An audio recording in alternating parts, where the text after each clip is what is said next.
বিশ্ববরেণ্য ভারতের যশস্বী প্রধানমন্ত্রী শ্রী নরেন্দ্র মোদীজি, আপনি একা নন। দেশের কাজে আমরাও নামতে রাজি আছি। শুধু আপনি রাত 9টার সময় ঘোষণা করুন,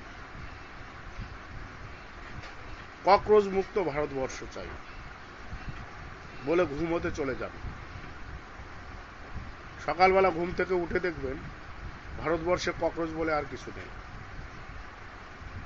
আর তা না হলে আপনি 15 দিনের জন্য বিদেশ সফরে চলে যান, আর এই 15 দিন যোগী আদিত্যনাথজিকে প্রধানমন্ত্রীর দায়িত্ব দিয়ে যান। ফিরে এসে দেখবেন ভারতবর্ষে ককরোচ বলে আর কিছু নেই, পুরো সাফ হয়ে গেছে।